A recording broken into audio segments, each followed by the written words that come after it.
Hi everyone, welcome back. Well, it's a little bit breezy this afternoon, but it's not too hot, so I'm planning to do some replanting. I've got a few beds that are either empty or about to be cleared, and I've got some things hardening off, waiting to be planted out. So I'll turn the camera around and I'll show you what I've got in mind. I won't get it all done this afternoon, but we'll make a start. Okay, see you in a minute.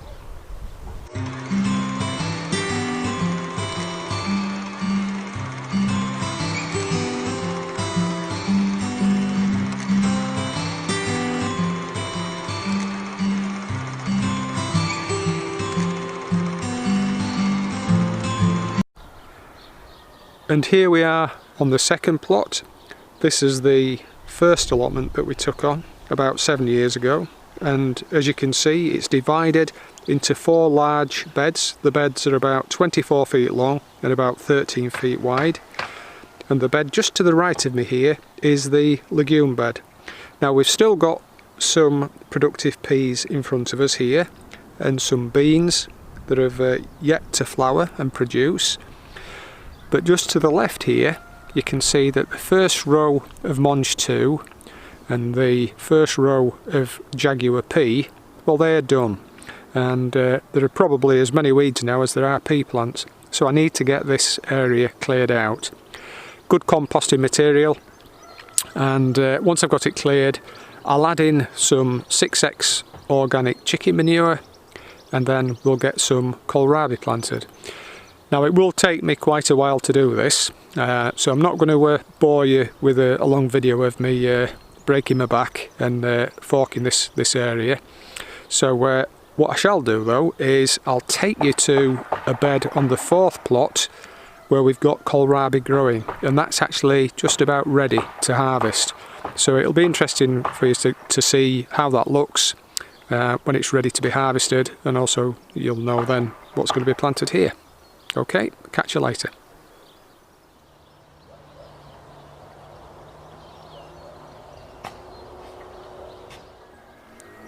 And here we are on the 4th plot. I've just pulled the covers back so that you can get a nice view of the kohlrabi.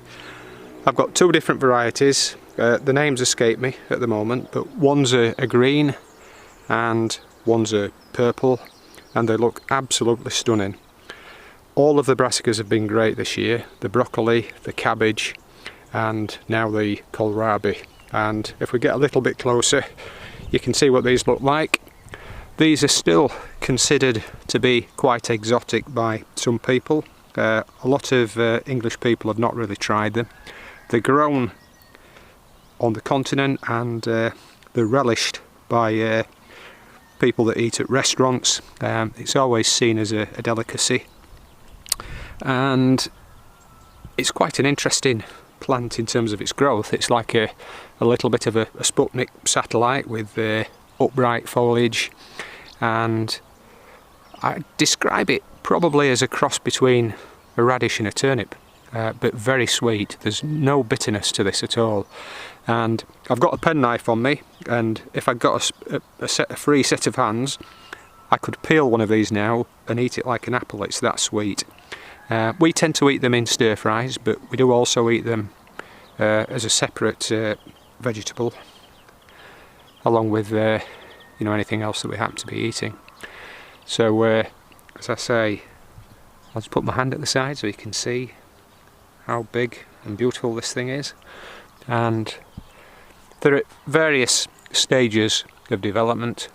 Some are small, but there are quite a few large ones, as you can see. There are a few of the green ones that are a little bit,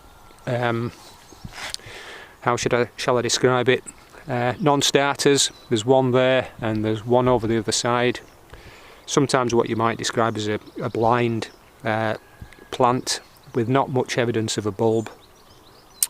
And but the others, as you can see, again are beautiful.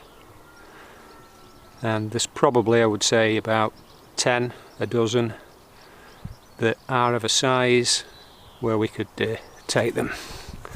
As you can see, absolutely beautiful, lovely and clean, a really good size, So I'm going to be taking a few of these this afternoon and we're going to have them for tea tonight.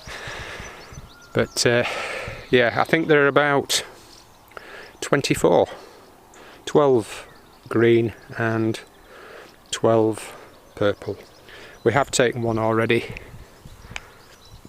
but we need to get eating some of these before they get too big. As they get a little bit bigger, they can get a little bit on the woody side, but these are just perfect at the moment. And here I am again on the second plot. I've hopped back to show you where the Mangetout and the peas were. These have been removed now. I didn't, as I suggested, fork the ground. I just skimmed off the plants with a sharp spade. So I've left the roots in, and then I've planted the next batch of kohlrabi. And these are quite small now, but the weather's quite settled, and hopefully over the course of the next 6 to 8 weeks we should have more of what I've just shown you.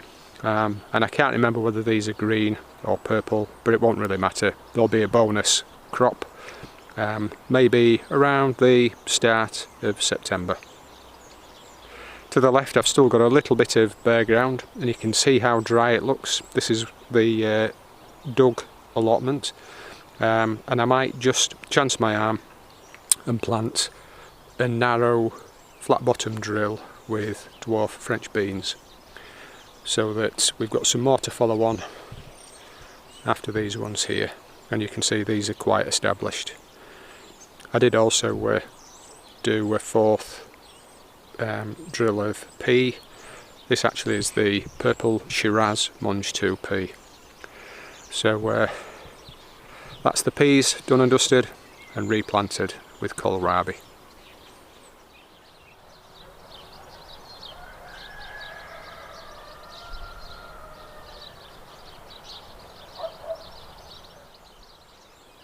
Hi again, Wednesday today, and as I mentioned yesterday, the brassicas have done really well this season for us. We've already finished the first sowing and planting of broccoli in the long bed in between the apple trees. About a dozen broccoli we've taken there. There are still a few cabbage, but the broccoli have all been used now, and everyone enjoyed. None of them have been allowed to go to seed, and this is the second planting of broccoli and cabbage. Just 2 small rows, 5 broccoli and 5 cabbage. We've had 1 cabbage and 2 broccoli to date, but as you can see there's a little bit of caterpillar damage, but the heads of the Primo 2 cabbage have been forming really nicely. There's a nice one here that's just about ready to take. And the broccoli, this is the kohrabi, have been absolutely stunning. We've been taking them at about 5 inch in diameter. They can grow a little bit more, but you always run the risk of the plants going to seed. And so far we've had green heads. There have been no tiny little yellow flowers ready to open. So there's one there, and then if we move over here, there are another 2 just there.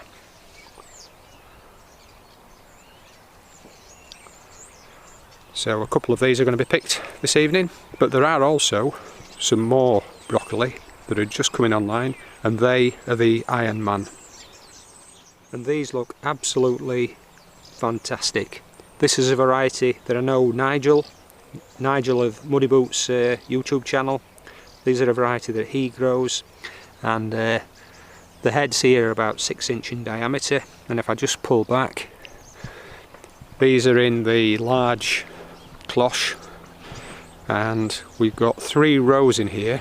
We've got 2 rows of January King cabbage, and they're to either side, and I planted the Iron Man down the middle, and I think with about 9 or 10 plants, and I planted those knowing that they would mature and could be harvested earlier, and then that the January Kings could grow on and fill the available space during the autumn. 2 or 3 here, broccoli, that are ready to take, and they'll be taken over the course of the next couple of days as well. Speaking of broccoli, that's one of the things that we've still got to replant, and I'll show you those now. They are waiting to be planted out into the bed that had the overwintering elephant garlic. So I'll show you those now. These are the Iron Man, another 24 plantlets ready to be planted out. They've been hardening off here in this little cold frame for about the last 10 days.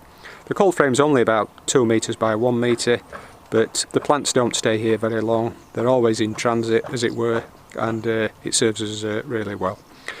24, as I say, most of them will go into the raised bed that had the elephant garlic, but I may find room to maybe put 6 of these elsewhere, maybe down where the Sweet Williams were.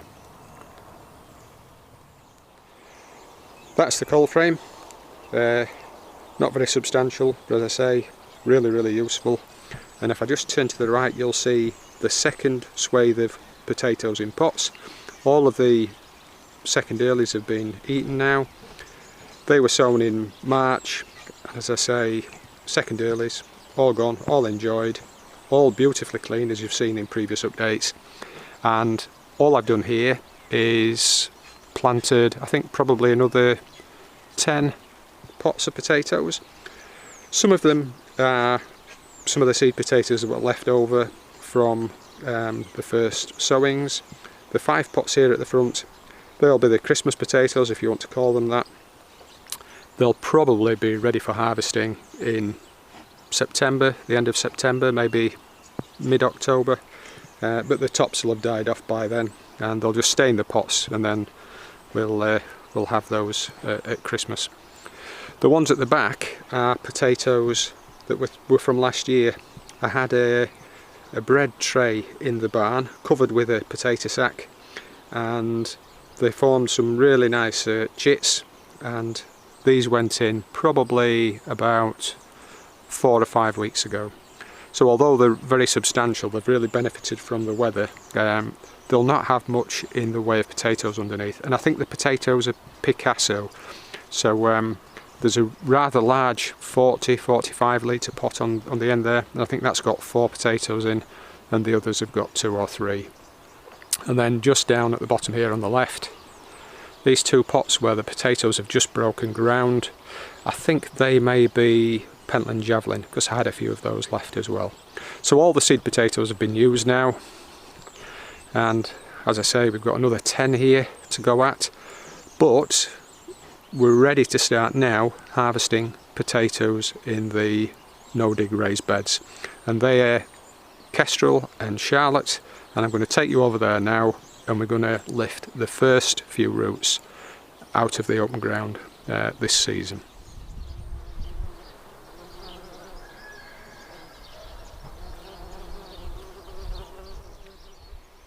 And these are the 2 beds in question. We've got a mixture of Charlotte and Kestrel, and if memory serves correctly, the top 2/3 of each bed nearest to us are Charlotte, and then we've just got a couple of rows, short rows of Kestrel at the bottom. Now, as I mentioned in several earlier updates, these 2 beds have been prepared in exactly the same way. They're just soil, but they're not dug. Having said that, last year the bed on the left had Autumn King 2 carrots in, and they're quite substantial carrots, and when we removed the very last ones at the start of this year, they were so embedded that I had to fork all of the soil and lift them out. The bed here on the right though, I forget what this had. It may have had some brassicas last year, I can't quite remember, but we just skimmed the surface, and the soil was undisturbed. And as a result of that, at the start of the potato season, this bed showed its potatoes before this one.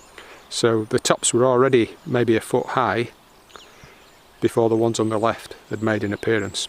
The tops were then burned off with the late frost that we had, but the potatoes bounced back really well, and these were about 3 feet high, whilst these were only about 2 feet high.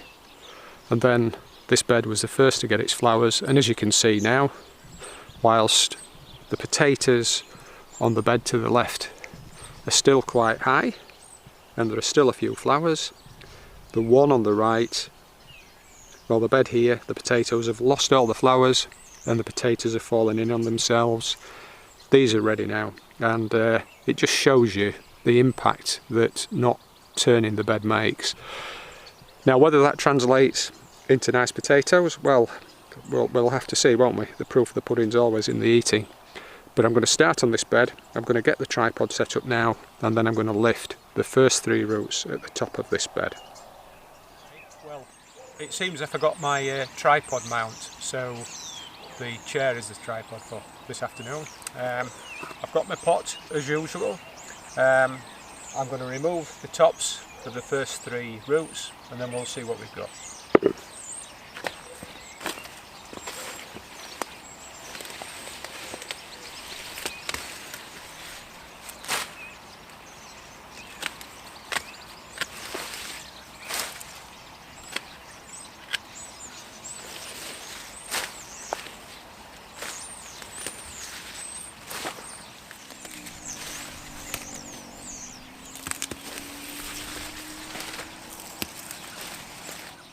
Well, normally I would have tried to lift the potatoes out with their haulms, but this soil's really dense and clayey and quite heavy, so I didn't do that. I just ripped the tops off, and now we'll lift the potatoes with the fork.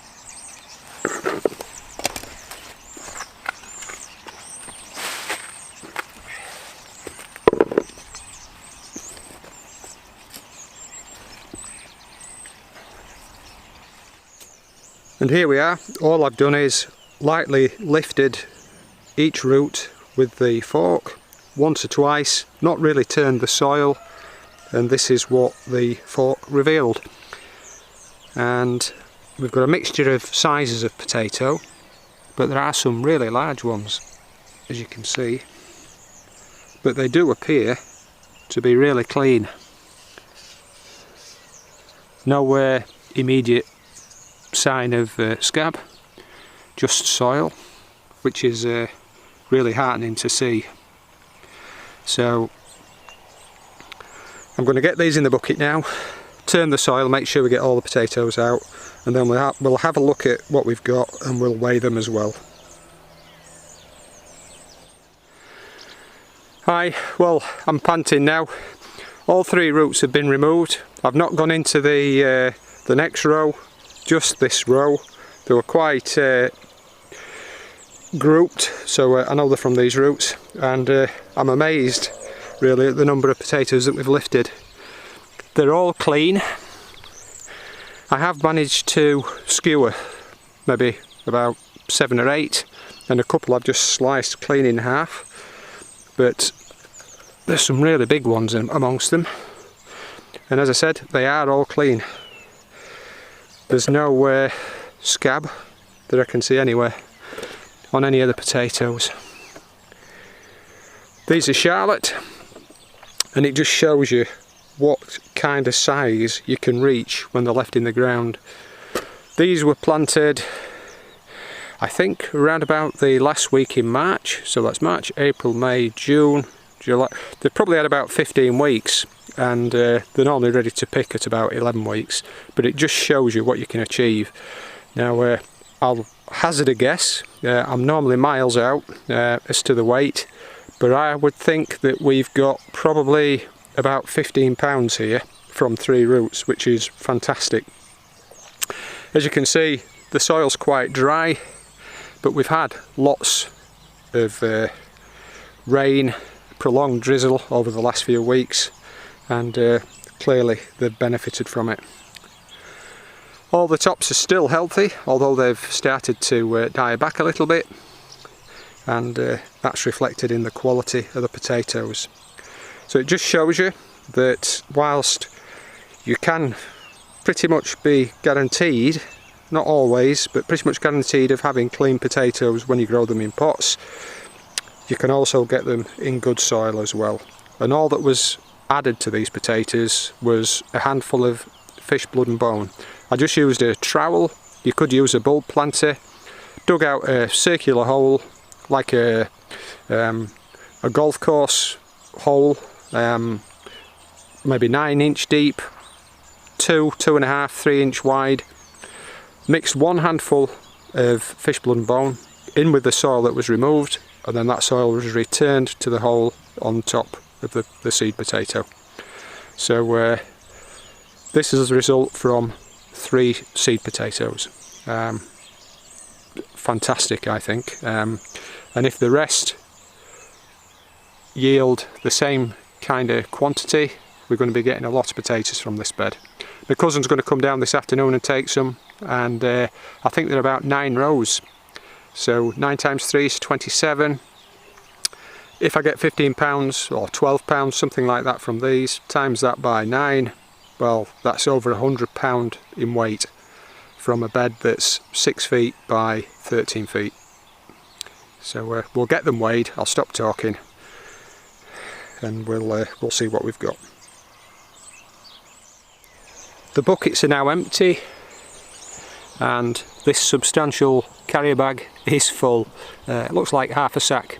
Now I've weighed the bag and it weighed 4 ounce. It's quite a sturdy kind of woven bag with substantial handles, so we'll remove 4 ounce from the final result.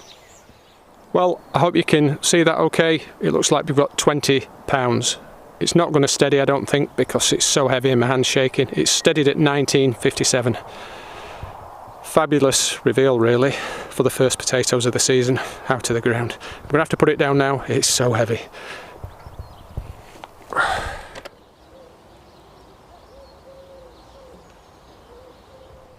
Well, that's enough I think for this update. Hope you enjoyed it. I'm really pleased with the potatoes. You never know what you're going to get until you stick the fork into the ground and turn the soil.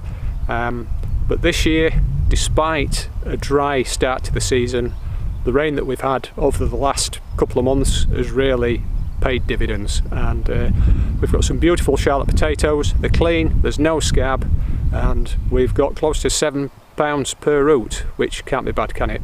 And I think I've about 27 roots in each bed, so that's 9 rows. 9 times 20 is £180 per bed potentially. I don't think I'm counting my chickens too early. I think the yield's going to be good throughout the bed. Anyway, that's it for this update. Thank you very much for watching and for subscribing. Please feel free to comment, and I look forward to seeing you again soon. Okay, enjoy the rest of the week. Take care, all the best.